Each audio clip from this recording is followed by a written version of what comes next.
Um, this meeting is called to order. This meeting is accessible to people with disabilities.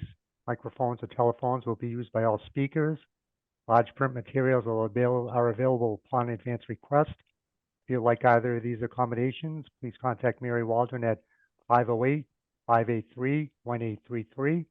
The notice of non-discrimination rights and protections to beneficiaries with regard to federal Title VI non-discrimination protections and state non-discrimination protections is posted in this meeting room and is available on the Old Colony Planning Council website.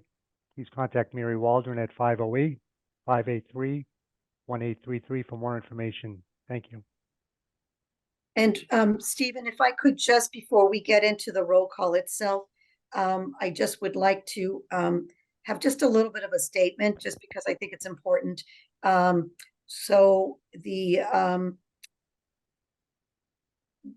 is, again, with the Finance Committee members knew this, but, it's with state sadness that to inform the council that the treasurer and the delegate from Plimpton, Christine Joy, was not reelected to the Board of Selectmen. And on behalf of the council, this comes from Becky, who is unable to be here tonight. Just wanted to thank Christine for her dedication, years of service to Old Colony Planning Council. She really has been a driving force in terms of everything that you see today, the transparency, the new logo, just the whole format, getting us through COVID. And we will try to properly find a way to thank Christine for her service. At this time, the position of delegate from Plimpton is vacant. It is up to the Board of Selectmen to make that their appointment, as well as the treasurer position will remain vacant until the annual meeting, which will be in June. But I just wanted to have that statement be read and to send just appreciation to Christine. And as I mentioned, through Becky Coletta and others, that we will make a proper appreciation to Christine. So with that, Mr. Chair, at this point, I just wanted that to be read before the, and thank you, Megan, for making it just a little bit bigger, if you could. Thank you, Mary. So can we have a roll call, please? Yes. Abington. Present. Delegate present. Alternate present. Thank you both, Stephen and Alex. Avon. Delegate present. I believe. Alternate present. Thank you, Frank and John. Bridgewater. Delegate present. Thank you. Brockton is unable to be here today. Duxbury. Delegate present. Thank you, Allison. East Bridgewater. Delegate present, present, not president. Thanks, Peter. You can, whatever you, Rampupa would be great. The Easton, I don't believe that we have a representative. Halifax. I don't believe we have a representative. Hanover. Delegate present. Thank you, Rhonda. Hanson. Delegate present. Thank you, Tony. Kingston, I don't believe is Val. I don't think that she was able to make it. Pembroke. I don't believe that I know Becky's not able to make it. And Plymouth, I know Lee is unable to make it. We'll skip Plimpton. Stoughton, anybody from Stoughton? Nope. And then West Bridgewater. And then at large. Delegate present. Well, at large present. Thank you. Thank you very much, Yolanda. So we do have a quorum. Mary, Jonathan Seelig just joined us as well. Oh, great. Thank you very much. Wow. Thanks, Jonathan. So we have a quorum, and if I could, Stephen, if you could continue on with running it for Noreen.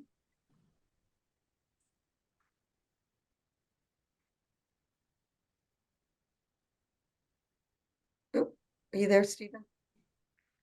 I think we're just going to go into the consent agenda. He's No, muted. sorry. No, I'm sorry. I was muted, Mary. Sorry about Okay. that. Item number 4, consent agenda, so which is an action item. So we'll need to take a vote on that. I think that the first question, Mr. Chair, is that if there's anybody that would like to take any of these items out of the consent agenda, otherwise you could entertain a motion to accept the consent agenda. Sure. I'll make a motion to accept the consent agenda. Thank you, Robert. I'll second that motion. Thank you, Frank. Mary, can we have a vote? Yes, Abington, Accept. Avon, Accept. I'm doing this like freehand, I should know this by heart. Bridgewater, Accept. I'm gonna skip Brockton, Duxbury, Accept. East Bridgewater, Accept. Halifax. Thanks, Jonathan, you might be muted. Hanover, accept, Hanson, Accept. Kingston, we're skipping, Pembroke, we're skipping, Plymouth. We are going to go to at large, right? I don't have Whitman yet, right? At large. Correct. Accept. Okay, so that is unanimous. Okay, thank you. Item number 5 on the agenda is the April 2024 financials, which is also an action item. Can I take a motion to accept those, April 24th? I think we want just Oh. Brenda to run through them. I know Oh, because we sorry. went through them at, no, Oh, that's that's okay. right. We went through them at finance, but Yeah. we just need to have Brenda review them. Thank you. Okay, at the end of April, we had a positive financial standing showing a 4.54% budget surplus. The statement of expenditures report shows total expenses for the month at $315,877.82. The cash position report shows income for the month at $211,360.16. Disbursements for the month were $400,998.96. The total cash available at month's end was $2,913,107.91. OPEB account had a gain of $15,338.96, bringing the ending balance in the OPEB account to $1,125,575.21. Budget resources report.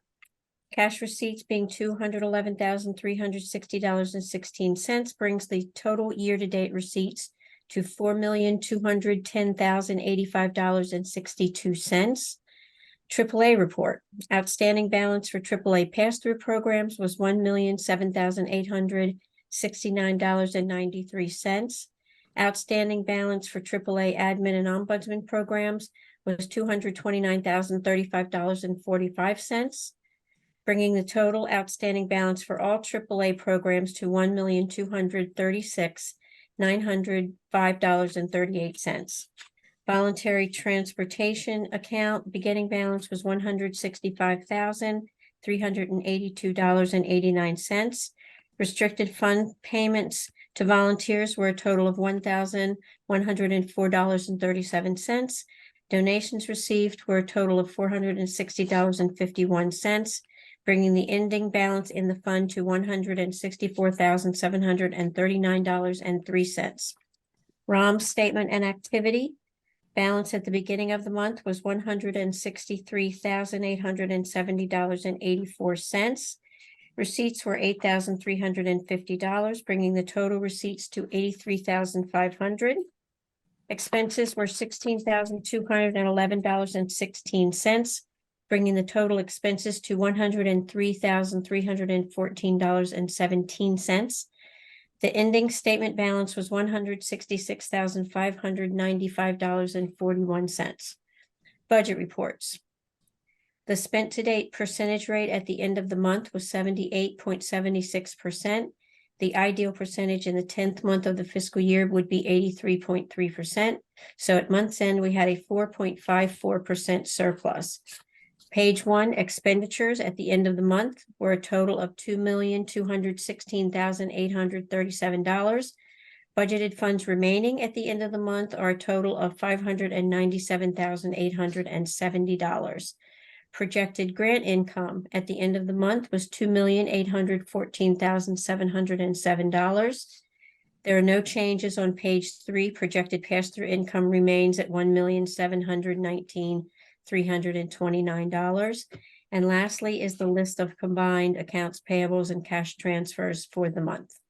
And that's the end of the regular financials for April. Thank you, Brenda. Does anybody have any questions on the April 2024 financials? Okay, with that said, can we make a motion to accept? So moved, Mr. Stephen, I will so move that. Thank you, Frank. Can we have a second? I'll second it. Okay, Mary, can we have a vote? Yes, Abington, Accept? Avon, Accept. Bridgewater, Accept. Duxbury, Accept. East Bridgewater, Accept. Halifax. Alternate accept. Mary Easton is here, Oh, thank you. as well East- as Pembroke, sorry. Thank you, Easton. Sorry, Jean Marie. Thank you. Who else did I miss? I'm sorry, Megan. But down the line, it'll be. Oh, Lisa okay, got and it. Okay. Pembroke, so Continue. Duxbury, East Bridgewater, Halifax, Hanover, Accept. Hanson, Accept. Pembroke, Accept. thanks, Allison. Then we're going to, at large. Accept. I think that's everybody. Thank you. Okay, thank you, Mary. Item number 5, excuse me, item number 6 on the agenda is the OCPC staff report. I think that's Yes. you, Mary. It is me, and I'm gonna first of all talk about some of these highlights that you see before you. There's been, some new interns that we've been hiring from local schools, Mackenzie Viana and Ryan Saucer, along with Josh Epps. We've also increased our employees from going from part-time to full-time. We've like to hire with them. We like to make sure our employees know that there's some room to growth within our organization. Just want to be able to welcome Jason, the comprehensive planning position, as well as Matt Dyer, who has gone over from comprehensive over to the transportation side. This is a lot easier to read on a screen when I'm in my office, but what I really like to do is, again, there's tons of highlights that the managers have pulled. The economic development continues to get awards and work on various plans, the EDA funding. Right now, there's a little bit of a pause because there's some needs for the federal government to approve some things in order for some funds to be released for EDA.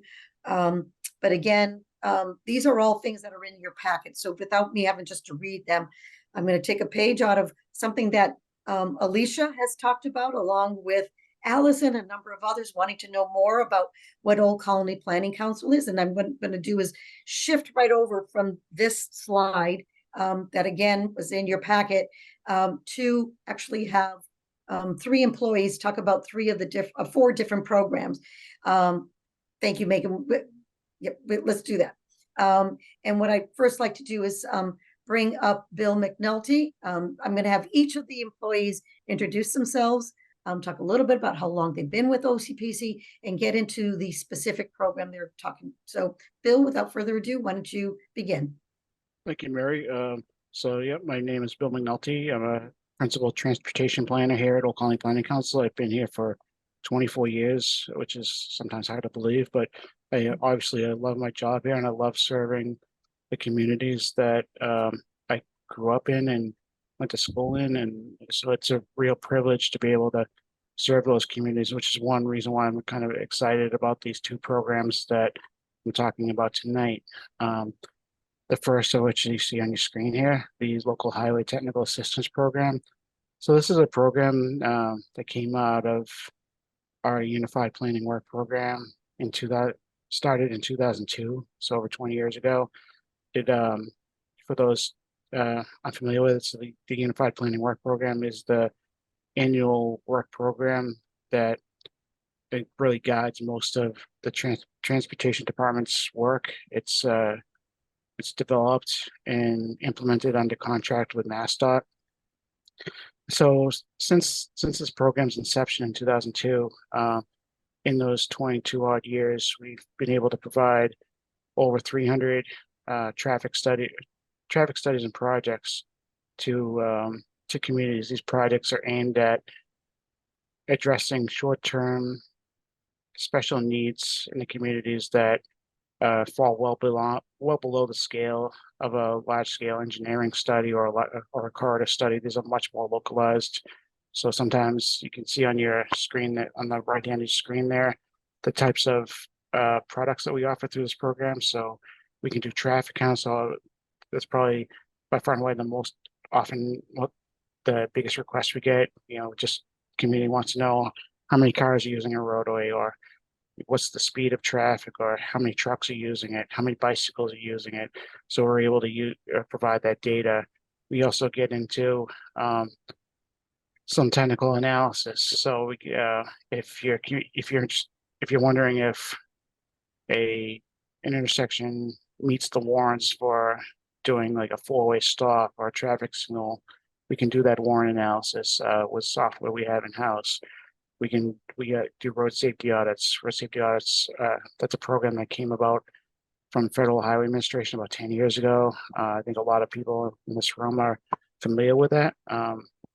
It's a great tool for identifying safety deficiencies in the communities at locations, and identifying both short-term and long-term fixes for that. So this is really a great program. It's been really a success. And I think just seeing that over 300 in 20 plus years is really speaks to how popular this program is. And Thank you, Bill. Actually, before we go, let's just do, I don't know if there was any questions for Bill on that particular program. If not, thank you, the LTA. And let's, if you can explain what the acronym LTA stands for. So often local technical assistance, we shorten it to LTA.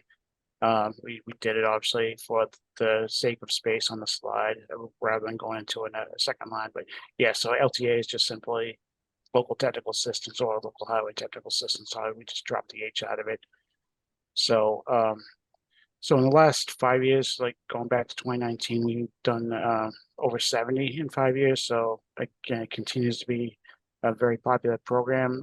All 17 of our communities have received projects since 2019. So there's great, there's wonderful geographic distribution and equity in this program.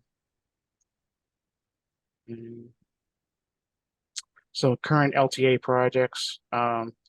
So right now, we have two going on in the Kingston Duxbury area. So we're looking at Landing Road and Southern Duxbury sub area traffic study. So there's been some questions from the town of Kingston about possibly implementing traffic pattern changes on Landing Road, whether that's a truck exclusion or some other type of traffic pattern change. So we're looking not only at Landing Road and the intersections on that roadway, but we're also looking at the roadways in Duxbury, because that would inevitably have impact on Duxbury. So that study is going on. All data has been collected. Analysis has been completed. I should say analysis is underway, and we should have a report on that coming out in June. And then in the town of Plimpton, similarly, we're doing a traffic study for the intersection of Route 58 and Center Street. And this includes a road safety audit. So this is going to be a great product. And this will, the road safety audit is scheduled for June, and a final report probably coming out in July. So this program does, it offers communities data, insight into the roadways, and gives them some insight on where to go from, where the next steps are, whether they want to initiate a TIP project, or if something can be handled with shorter term, lower cost fixes, like signage improvements or striping, something of that sort. So with that, Yep, Allison had her hand raised. I just had a quick question, Bill. How many times, maybe this was an email and I missed it, but how many times did you collect data at the Kingston Duxbury area? How many times did you go down? So this is our second time, and well, actually it's third time on Landing Road. So we collected data last year on Landing Road. And that was kind of a follow-up to a study that was done about 10 years ago, so that was well outdated. But it was done somewhat off-season, and given that there's an active boat ramp there, we felt it appropriate to recollect this month. This month, May, when the weather was warmer and people starting to use that ramp, and we did indeed see quite a uptake in traffic from when we collected last year, which was October, I believe. I'd have to double check, and then Duxbury, we're including. We expanded our where we looked in Duxbury. I believe before we only looked on Mooring Street, and so we kind of expanded that scope to look at other roadways in Duxbury, as like Bay Road, for example, and going out to there. I think the impacts from any Landing Road changes could go deeper into Duxbury. So you went for one day and collected for a series of hours? Oh, it was so data collection for almost all projects. It's done over a week. So our team installs equipment on Monday, picks it up on Friday, and then we usually pick out a 48-hour midweek sample. So either Tuesday, Wednesday, Thursday, and so that's the guidelines for these type of studies. Just using that 48-hour midweek window, then you take those 48 hours, and then you get, and that you average it out by each 24-hour say 24-hour window in that in those days, and then you get a daily average, if that makes sense. Yeah, thank you. I appreciate that. Bill, do you want to move next to the SS4A? Thank you. Yes, ma'am. So Safe Streets for All. So this is an exciting plan that we're working on right now. Going back, it's hard to believe that it's 2 federal fiscal years ago, but in federal fiscal year 2022, we applied for a federal grant through the bipartisan infrastructure law to develop a regional comprehensive safety action plan that would cover all 17 communities of the region, and this would allow communities to then apply for what call implementation grants. So there's basically 2 stages of Safe Streets for All. So the first is an action plan. Federal law says you have to have an action plan in place to apply for to get an implementation grant, which would be the actual improvements on the ground. So it was a total of $400,000 grant, which broke down to $320,000 in federal money, and then MassDOT was generous enough to provide the local match for us. So that was $80,000 in a local match from MassDOT. And this past winter, we subcontracted with Beta Group Incorporated, following an RFP process to develop this plan for us, with us providing support mainly in the public engagement process.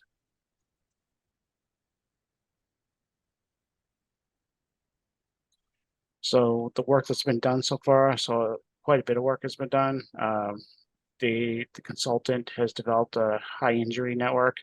That's the backbone of this plan that identifies where the greatest needs are for safety improvements, where the most critical safety concerns are. But it goes beyond that.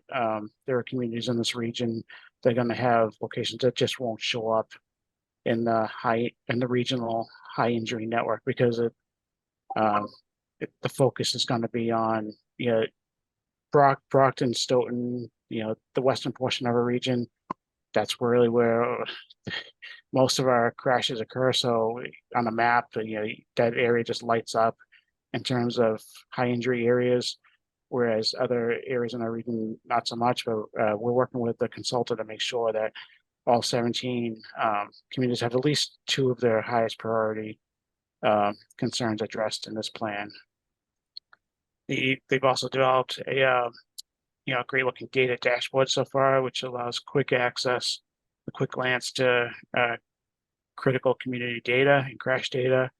And they've developed a public engagement plan, which we're looking to roll out soon.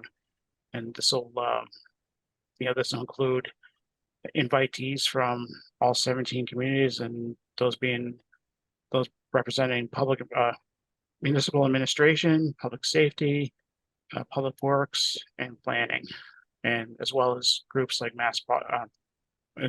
groups like Walk Massachusetts, Mass Bike, and those groups as well. So this will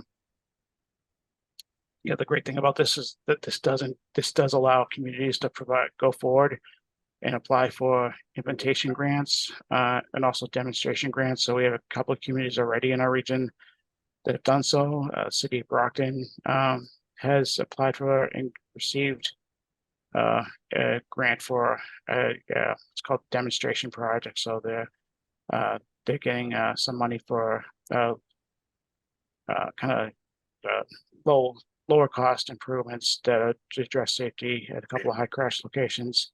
And the town of Abington is also consulting with a firm to apply for a demonstration grant, I believe. So so this is great. This is exactly what we want to see, and hopefully communities in our region are successful in getting these grants. And my contact information is there along with Charlie's. If anyone has any questions Thanks, afterwards. Bill. So Yep, thanks, Bill. I don't know if there are any questions, because otherwise we'll go right into, we have 2 more presentations, and I promise we'll get them through pretty quickly. Nick Giaquinto, please, on brownfields. Sure. Thanks, Mary. Hi, everyone. I'm Nick Giaquinto. I am the Senior Economic Development Planner here at OCPC. I've only been with the agency since September, so I believe this is my first official appearance before the council, at least with an item on the agenda. So before this, I spent about 4 years with Mass Development and 6 years with the City of Brockton. So not coming too far away, but that said, I'm happy to be here and happy to talk about our Brownfields Assessment Grant that is currently underway. So jumping in, last spring, OCPC applied for a Brownfields Assessment Grant, which is a type of financial assistance provided by the EPA to support the assessment, cleanup, and redevelopment of brownfield sites. So basically properties that may offer redevelopment potential, but that are stymied by contamination that inhibits their potential future development. OCPC was successful with its application, as you know, and in July, we were notified that we'd be receiving $500,000 as a 4-year grant to move forward with the project and pursue assessment activities for sites in the Old Colony Planning Council district. So why the focus on assessment activities? Well, because no property owners are always quick to jump at wanting to spend thousands of dollars to find out what toxic chemicals are in their soil. Financial assistance from a program like this is appealing to folks, and it plays a major role in getting properties back online. And with so many post-industrial era communities in our district, obviously OCPC made a great candidate for this. That said, our work plan has focused on addressing several burdensome brownfield sites that have documented environmental concerns that exist in our region, with a rough target area that extends mostly along the southeastern Mass portion of the commuter rail, where there used to be access to freight rail. The initial proposal identifies 6 properties in the towns of East Bridgewater, Whitman, Hanson, and Easton, with 3 named in Hanson, but the selection process actually calls for identifying additional sites region-wide that can be inventoried and further vetted as other possible candidates for assessment activities. To do all this, back in January, in accordance with the EPA guidelines, we procured a qualified environmental professional, also known as a QEP, Verdantis LLC, to help us, A, identify eligible brownfield sites, and B, conduct what are called phase 1 and phase 2 site assessments on those properties that are eligible and make the cut. Phase 1 deep review of all the existing information out there available about a particular site. And phase twos are when samples are actually like physically pulled from the surface at a particular site to test for contamination. Our goal is to do several of each of those once we identify the right properties, and to really put a few sites on a strong and solid path for redevelopment.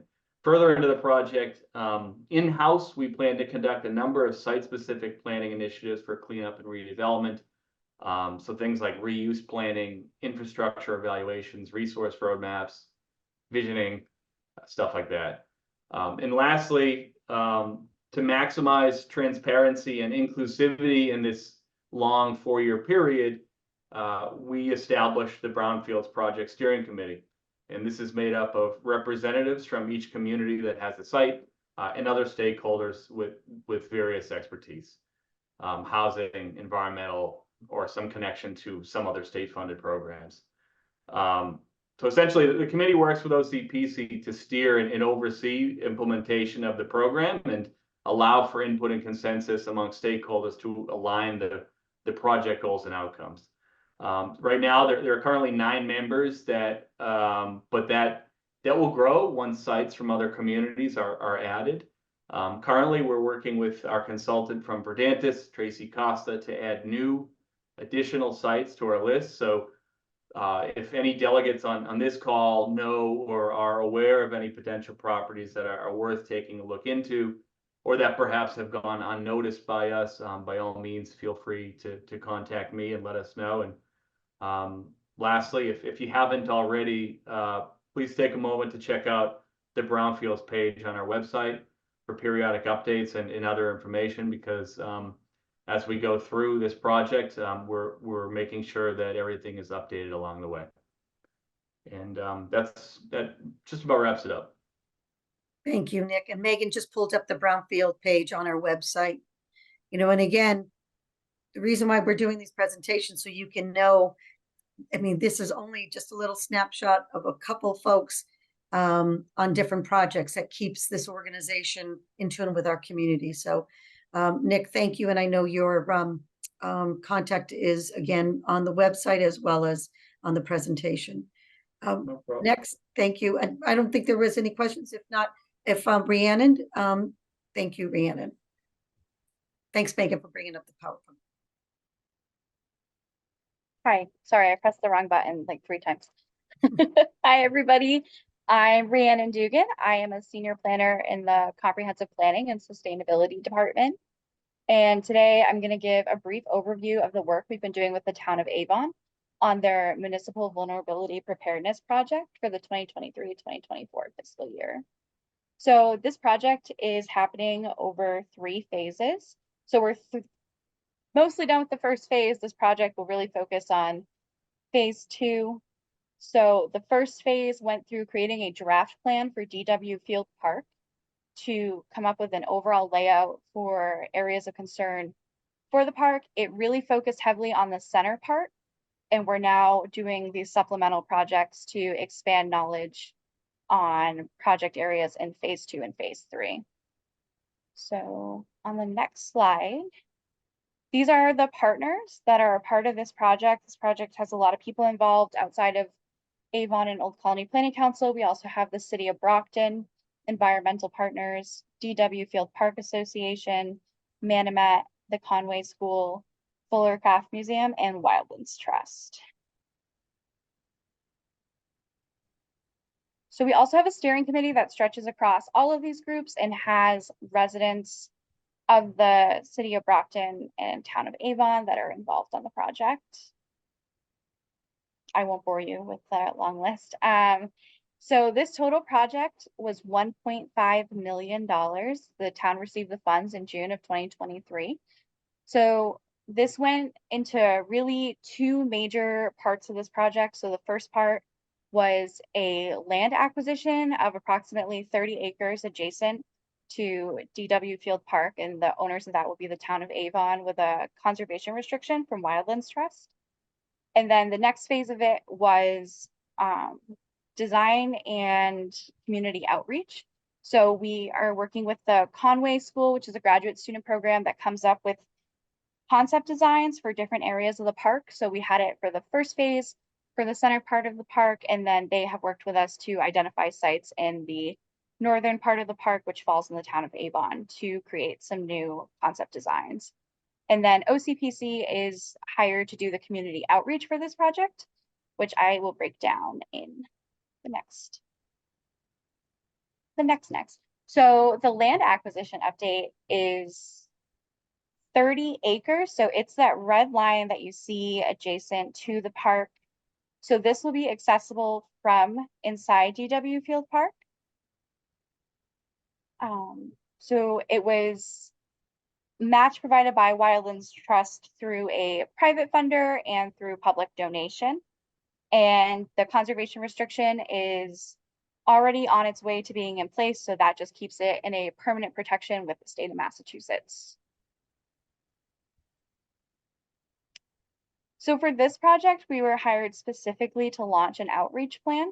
So we subcontracted and worked with Wildlands Trust, and we also have Manomet working on a specific part of this plan. So the first thing was designing business cards and a website for DW Field Park Initiative, which includes all of the partners that work on this project. And that website's linked below at dwfpi.org. And that website is going to be the homepage because this is, again, one phase of many things. So that'll be an ongoing update. So check back periodically and sign up for the newsletter on there in addition to OCPC's newsletter. And the next thing we did was park interviews. So these were in person.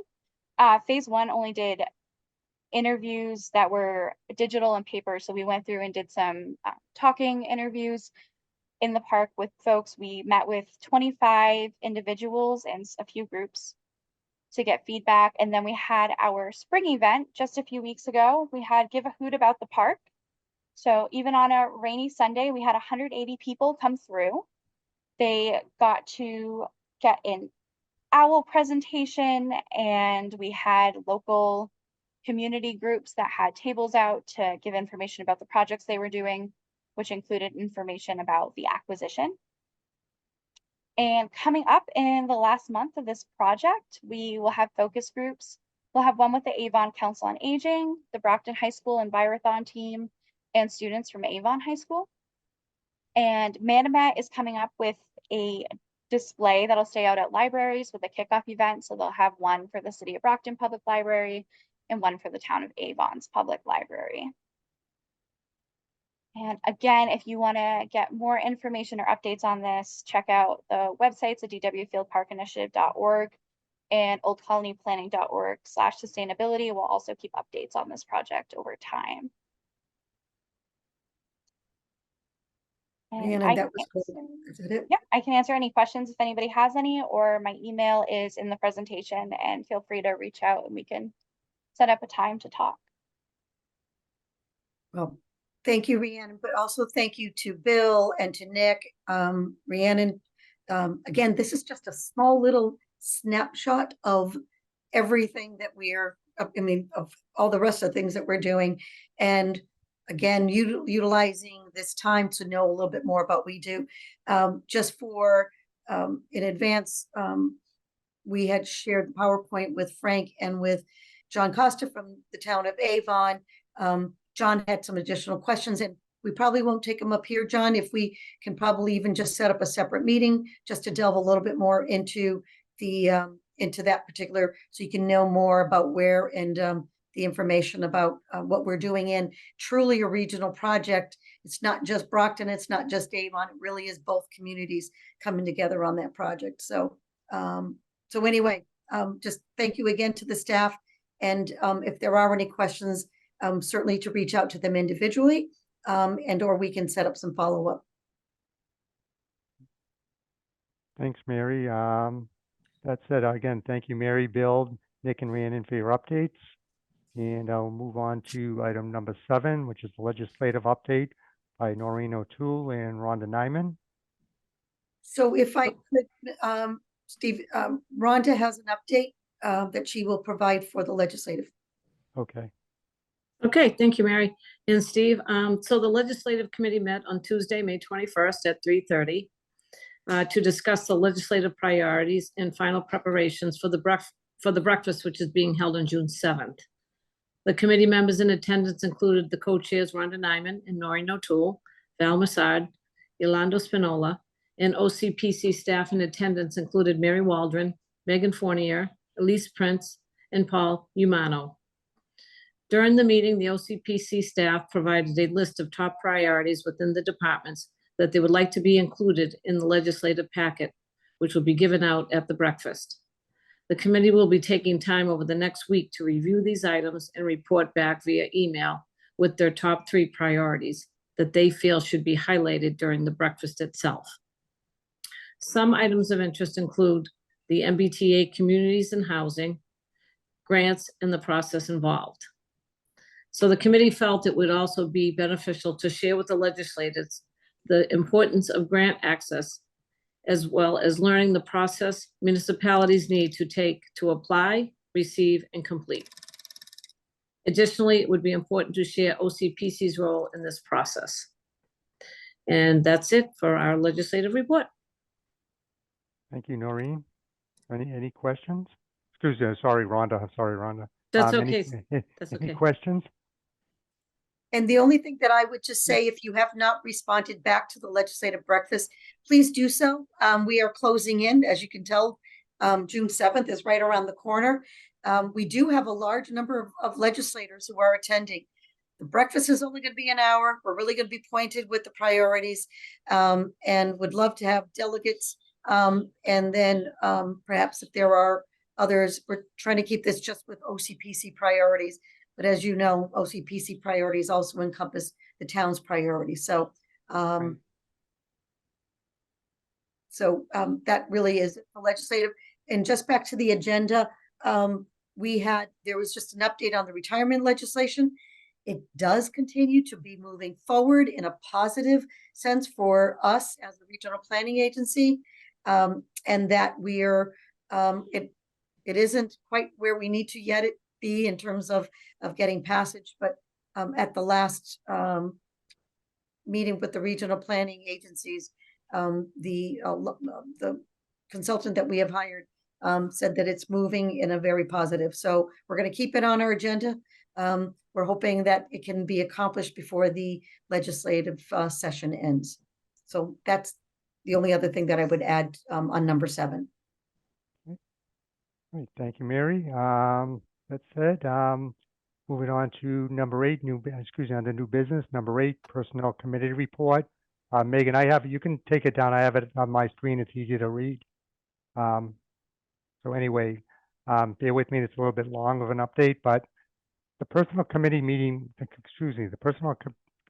on Tuesday, May 14th to discuss the annual review of the personnel handbook, to address any suggested amendments, as well as to go in an executive session to review the personnel merit increases. Council members in attendance, including myself, Steve Santasanio, Lee Hardman, and Frank Staffier, as well as OCPC staff members Mary Waldron, Charles Kilmer, John Noel, and Megan Fournier. Possible amendments to the personnel handbook include updating language regarding OCPC retirees to return if an agreement with management and be part-time employee versus contractual, so that they may be eligible for benefits. Adding the new PFML regulation where employees may now top off their PFML pay with accrued vacation and/or sick time, and providing alignment with current OCPC policy. Defining the policy of holidays that land on a Saturday, which would now be stated that the office would be closed on the Friday preceding the Saturday holiday. Clarifying whether part-time staff members receive a holiday if they do or do not work on the day the holiday lands on. And finally, adding in terminology regarding artificial intelligence in the workplace. So tonight, the committee was seeking a vote to amend the following items: the retiree verbiage, holidays that land on Saturdays, adding the AI in the workplace language, and finally, part-time staff working during the week of the holiday. So with that said, this is an action item requiring a vote. So could we get a motion to accept? Or if no one I'll has make a any motion to questions? accept the recommendations. Okay. Thank you, Robert. Second. Thank you, Frank. Mary, can we get a vote? Yes. Abington, Accept? Avon, accept, Bridgewater, Accept. Duxbury, Accept. Easton, We East Bridgewater. East Bridgewater, sorry, Accept. East, Easton. Easton, Accept. Halifax, Alternate accept. thank you, Hanover, Accept. Pembroke, accept, Whitman, We need Hanson. oh, Hanson, Accept. um, where am I? Whitman. Whitman, Noreen, She's muted. okay, Accept. thank you, Noreen, and then at large, Accept. thank you for. Thank you. Moving on to number 9, bylaw committee report. I know Lee's not here. I don't know who's going to be. Actually, if we could, Megan, who really has just put a large number of effort into the personnel handbook. If I could, Mr. Chair, if I can have Megan walk us through this. Sure, absolutely. Great. So the bylaws committee met on Thursday, May 21st to undertake the annual review of the OCP bylaws and discuss possible amendments.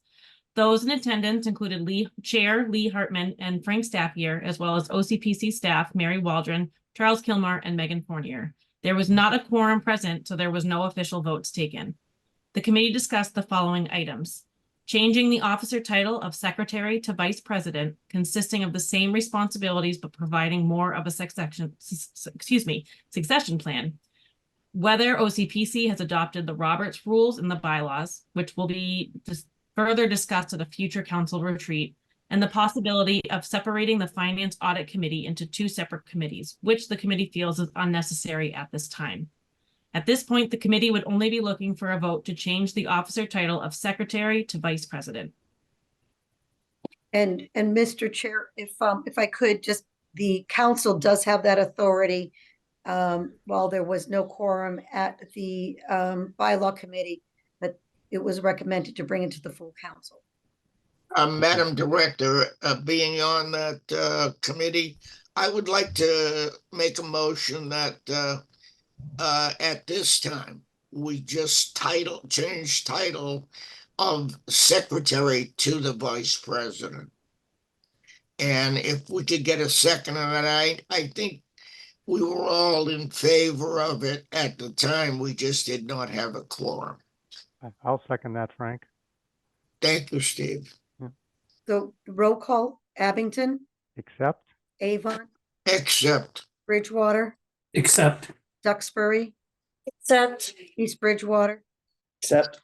Easton, Accept. Halifax, Alternate accept. thank you, Hanover, Accept. Hanson, Accept. Pembroke, accept, Whitman, Yep. and at large. Accept. Thank you very much. And I also want to say thank you to the committee, the bylaw committee, as well as the personnel committee. It truly is that relationship that we have, the staff and the council members working through and how to make this organization stronger and more of a well-run oiled machine. well, Madam Chairman, may I say that the reason that we work so well together is we're scared stiff of you, so we're just making, Saying the quiet part out loud, Frank. yeah. Thank you. The Thanks, levity Frank. the levity is appreciated. So, thank you, Mary. So, Yeah. that's it. I'm going to move on to item number 10, fiscal year 2025 budget by Brenda. Yep, and if I could, just as we did at the Finance Committee, I'm just going to weigh in again with the FY25 budget. We start in with back in March with a preliminary overview. Then we go into April with a deeper dive at the finance meeting. And then today, at yesterday's meeting as well as today, we went into a much more fine-tuned. This is as close of a level funded in many ways, along with the discussion about merit increases are folded into this. But I just wanted to give that opening salvo and then have Brenda walk through some of the things that she went through at finance meeting. Brenda? Okay, prior to May and June FY 24 expenses being posted on the FY 24 side, the projected balanced FY 25 budget begins with income and expenses at $2,951,619 This shows a beginning amount of $73,919 in surplus funds, which is how we begin. So if anyone has any, I mean, the categories are fairly close. They're projected based on historic information and things that we know. If there are any items on here that anyone has a question about, I'd be happy to answer.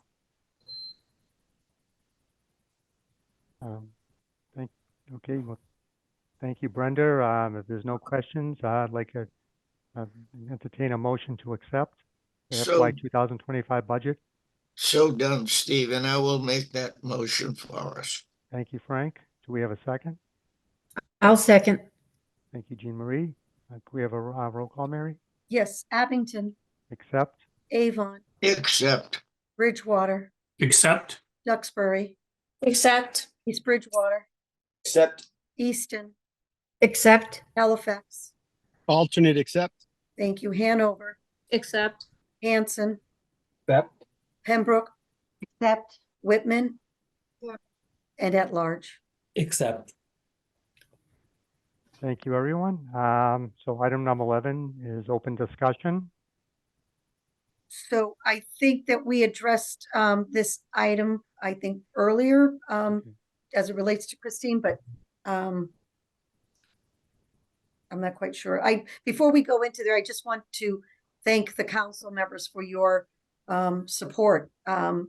We work really hard. This staff, Brenda, with the budget, not only the budget, the audit, the monthly reports, the financials. It's a lot.